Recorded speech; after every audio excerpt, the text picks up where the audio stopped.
Well, guys, fantasy playoffs are upon us. And the season is over for half of you. And for another half, well, we're in contention here. And it'll be over for two more people after this Monday night.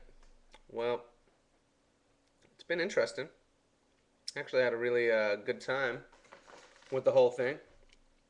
You know, at the bottom of the divisions here, we've got Take a Weed Eater, Solid Snakes, going from last to next to last. And you did, Tony. I'm proud of you.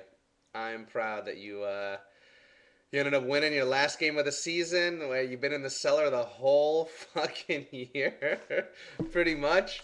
And you got your third win. I think that was my total from last season. And because you got more points, Meg ended up dead last in the league. Yeesh. Sorry, Meg. Um, boy, you had a rough year at it. I'm looking here. And no reason to talk about how great my team was, because you all know it. I scored over 100 more points than anybody else in the league. Um, yeah, that was nice. On my way to a 12-1 record, I must say, in a 923 winning percentage. Pretty good, yeah, I know. Interestingly, Solid Snakes, who ended up dead last in the Road to Cha-Ching division, uh, and Jersey Madmen, both of those teams are out of the playoffs. Each of them, each of them have more points than the Burbank Bungles, who came in first. More than, oh, you know what? Right there with Fantasy Finagler. Right there. Um, right there. Actually, I think Solid Snakes has more points. No, no, no. Actually, no. It's like five or seven less points than the LA Riots, who were 9-4. And because the poor bastards, Solid Snakes, had to play, and Jersey Madmen had to play in a division with, yours truly, they just had no chance. It's really tragic. We might have a division realignment next year. I'm not sure. Um, it it might be called for here, but I hate to see guys that that came in last place and missed the playoffs have more total points than and horrible records compared to a 10-3 Burbank Bungles team, because the Bungles got to play against Finagler, which was terrible for half the year, and Winston and Meg, um, who had rough goes at it this year. So we might do a little division realignment next season.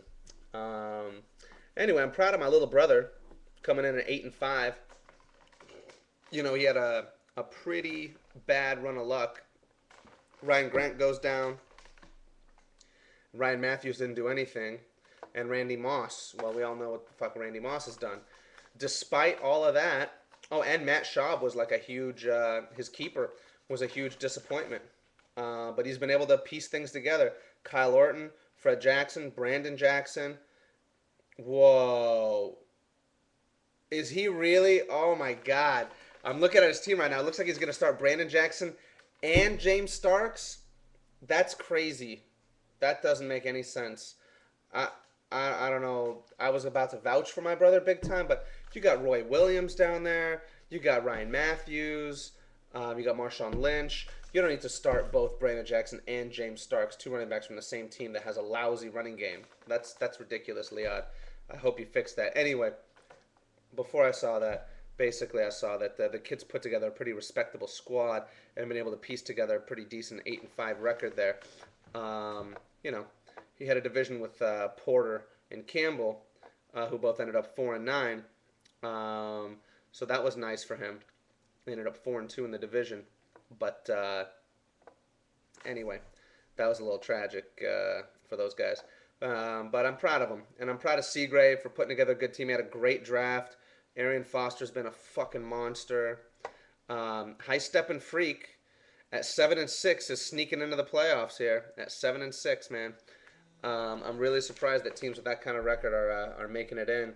I thought I thought we'd have a little bit less parity and some more dominant teams. But all the division winners, did really well. And then I had a 5-game lead over than the next closest in my division. 3 games for the Burbank Bungles, but only 1 game for the Riots. West Coast came back huge. The Riots had a tough go at it late in the year. Anyway, for this week's games, there was only 2 games. Most of you won't be watching. I'm sorry to hear that. But the Finagler goes up against the Riots, and this should be a really fucking good matchup, actually. Both of these teams look pretty damn solid. I looked at the projections for the thing. They have Michael Vick projected for like a 40-point game at Dallas. I don't think so. I think Vick gets stopped in this game. I think they're going to run the ball a bit. They will end up scoring some points, but I think Dallas has too much hate for Philly and too much to prove to salvage their season. I think Kitten will have a decent game for the Riots. Maybe Vick will have a little bit better game, but I don't think he's got a 25-point edge like the computer predicts. Meanwhile, Danny Woodhead ain't going to do shit at Chicago in that horrible weather. I mean, you know what? He might break a play because of the snow, people can slip, but I wouldn't count on it. That's just going to be a really, really rough game. The Lions will not be able to get any push.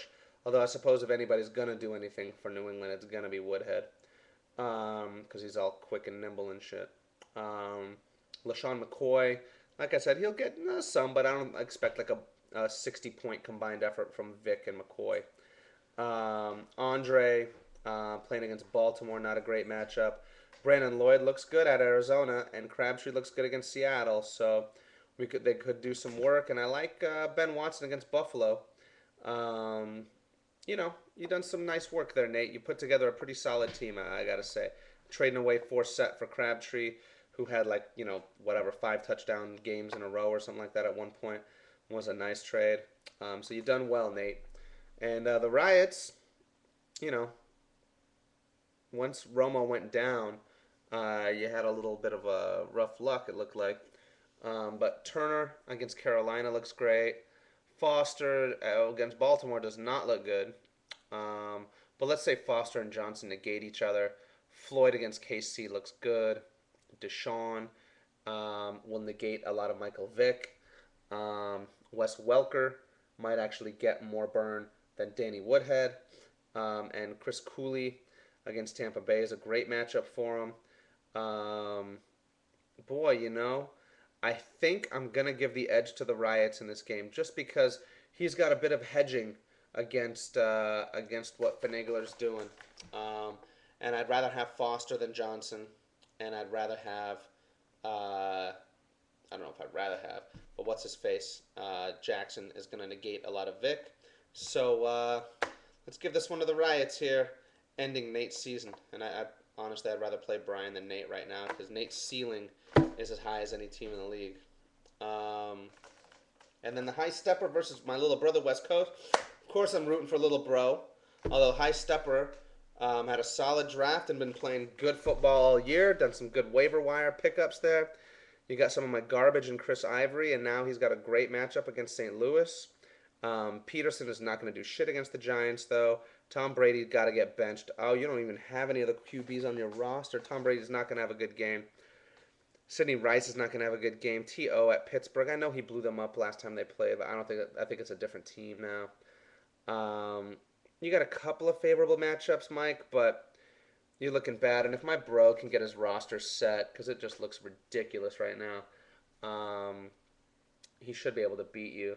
He's going really, really Green Bay heavy, and I think he's got to take out one of those running backs and put in Matthews or Lynch or I don't know, anybody. Roy Williams.